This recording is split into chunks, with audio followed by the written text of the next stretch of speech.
Right now, family, friends, and colleagues are remembering Shantel Gillespie. The mother of 3 children, less than 6 years old, was found dead in her South End apartment on Thursday. Shantel's sister Shanake created this GoFundMe, claiming the young woman was murdered and a victim of domestic violence. Boston police homicide detectives are investigating what happened at 390 Harrison Avenue, but the medical examiner's office has yet to rule the case a homicide or determine the cause of death.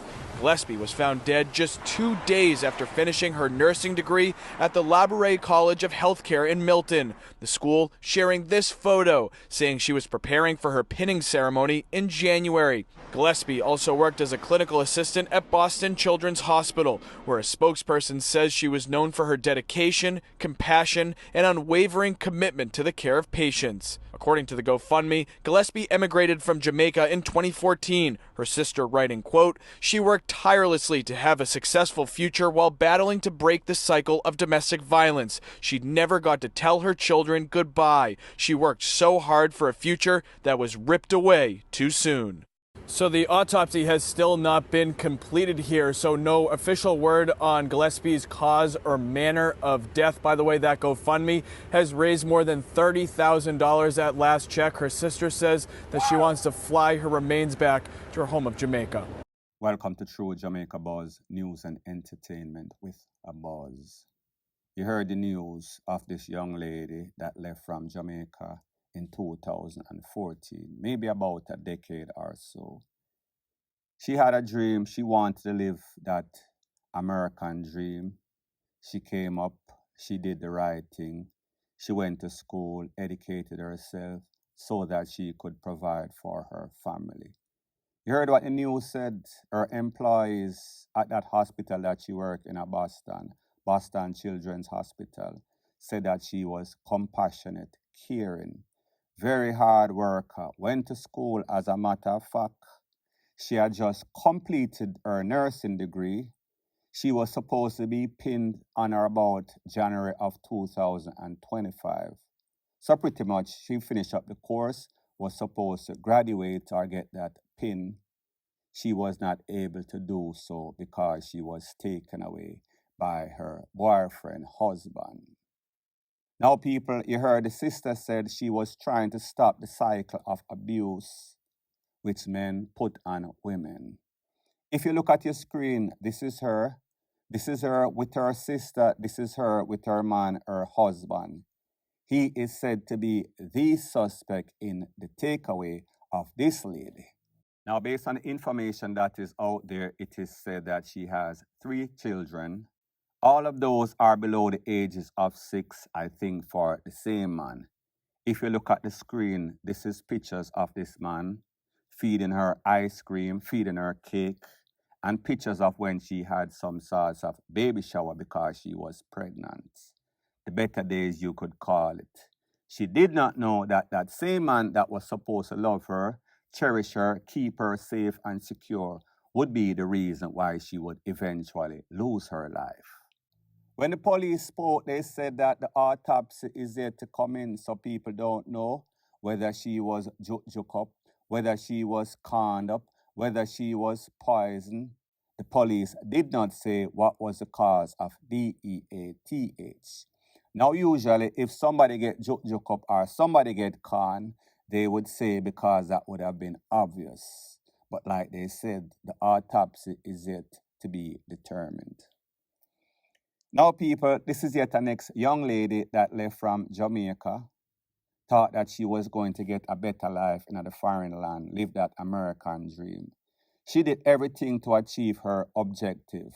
However, that objective was short-lived, snuffed out prematurely because she picked up the wrong man that was possessive, the wrong man that was abusive, and she lost her life. That man is presently on the run. As soon as I get some more pertinent information, I'll be sure to divulge ASAP, point blank and period. You dead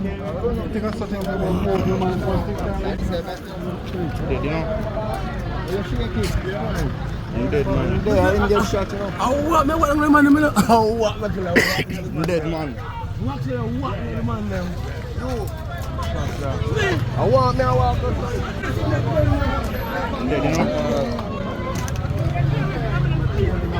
Yeah, when I can't put him that up. So, Fumbo, you hear the shot? You hear the shot? Yeah, man, dead, yeah. When I can't put him that up. Name Nick.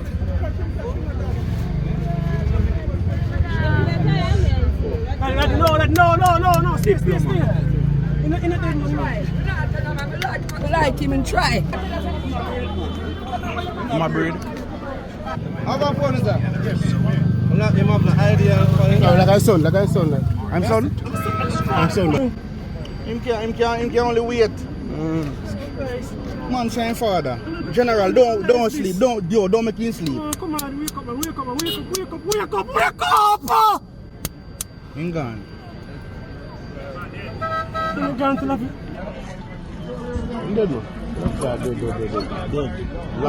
Dead. You listen to the last story can make? Yeah, man. That's how you put your hand there. Dead, man. Dead blood clot motherfucker that. About 50 seconds. You can't really play, man. You can't. That's not we are the pump. You know how to see him do?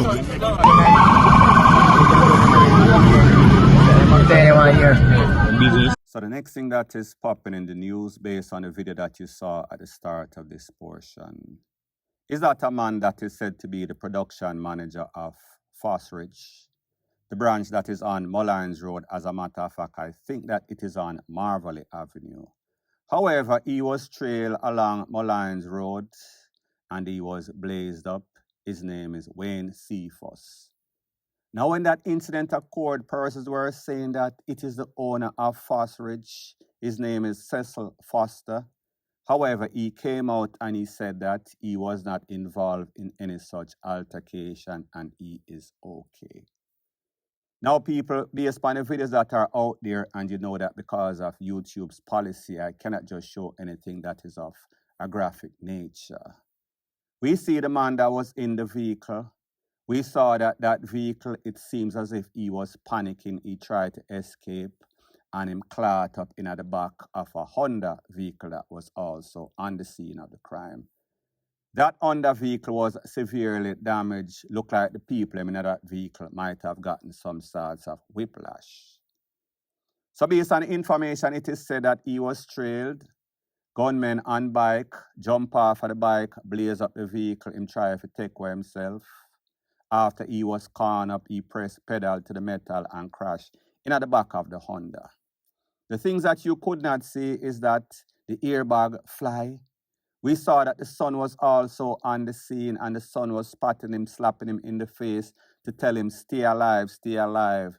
People, based on how the entry of those wounds, it seems as if he might not make it. Seems is the operative word.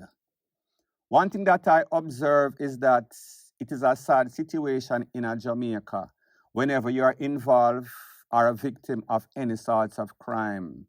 There is no sorts of emergency vehicle. Yes, the police is there. I am speaking about ambulance with paramedics that can assist you, render some sorts of CPR medical attention until you reach to the hospital. It might be life-saving, and it is strange. A place like Jamaica that have so much violence, so much guns, so much accidents out there, the safety and security is not paramount for the people. No sorts of paramedics. So we saw that they held this man foot, him hand, him neck, him head, and fling him in the back of a jeep.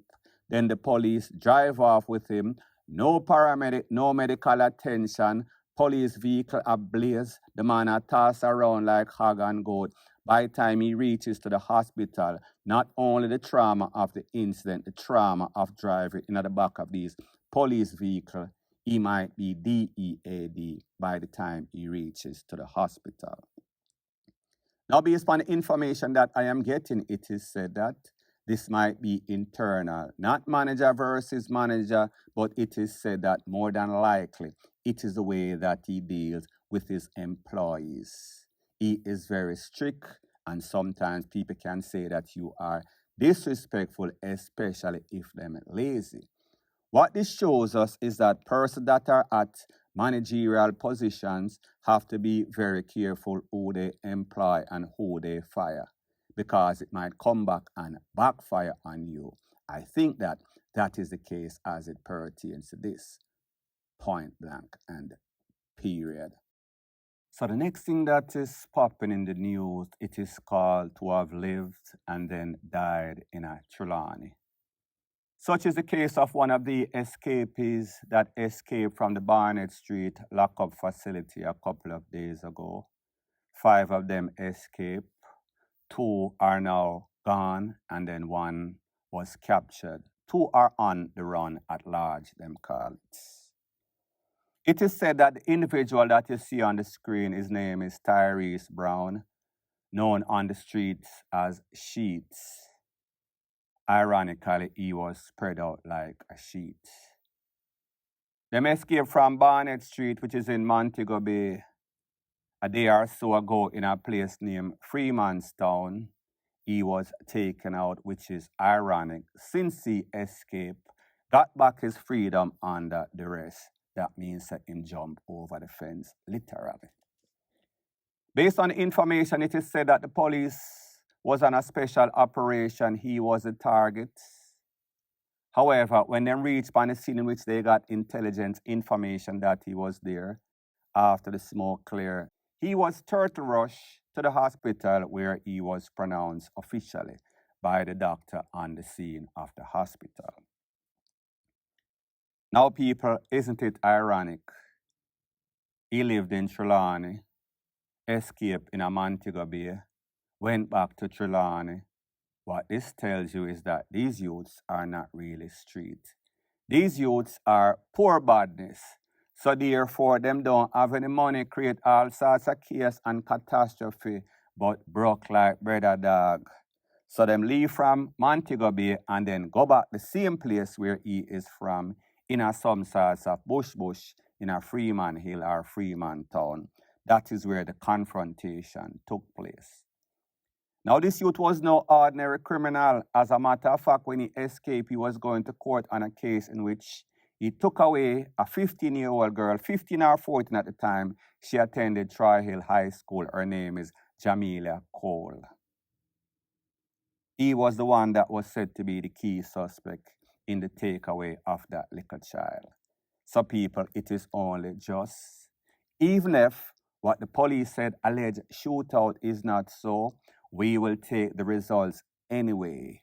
Because based on what is going on in Jamaica nowadays, we see these people, them go to court and it is like a revolving door.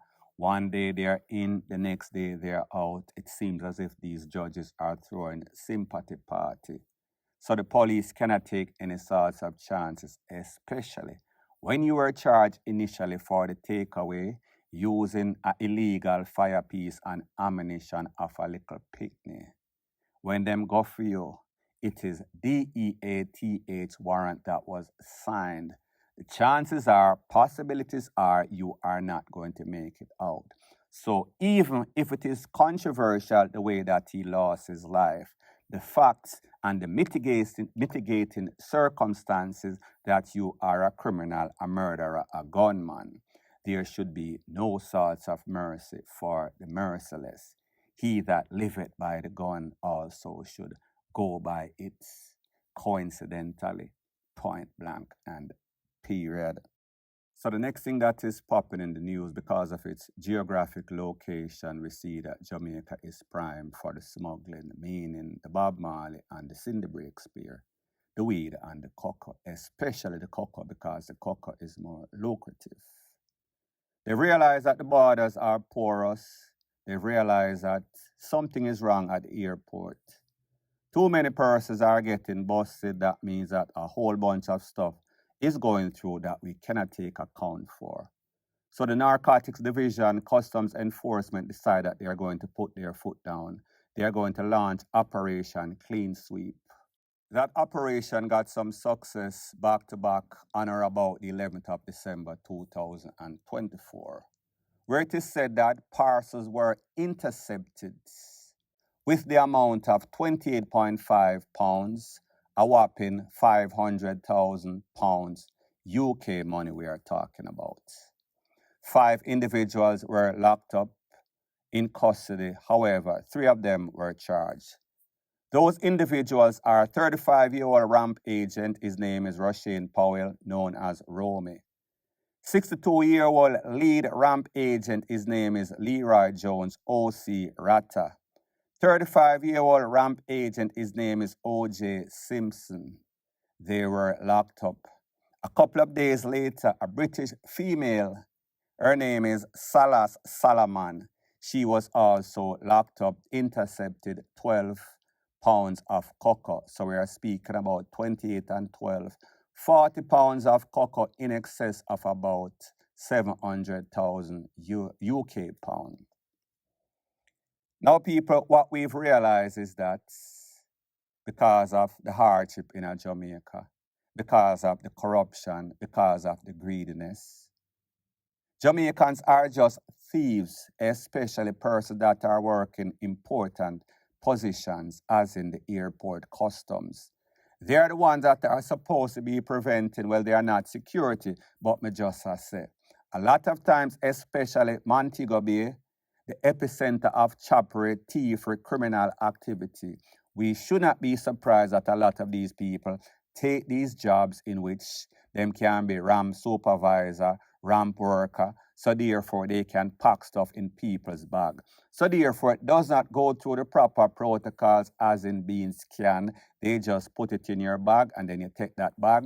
If you have the proper link in the UK, which most people don't, but once it leaves from Jamaica, it stands a chance. The chance might not be great, but me just as say, they have taken out the scanners, they have taken out the security protocols, and they are making buku cash. However, people, that buku cash came to a screeching halt on or about 11th of December 2024. As to what is going to happen as it pertains to the case, that is yet to be determined. Also in our Jamaica Money Talks and BS Walks. As soon as I get some more pertinent information as to the outcome of these cases, I will let you know ASAP, point blank and period. So anyways, people, thanks once again for checking out my video. If you appreciate videos like these, please show your appreciation by liking, commenting, sharing, and subscribing to my channel. That is how YouTube promotes videos like these to like-minded, sensible persons like yourself. Bless up.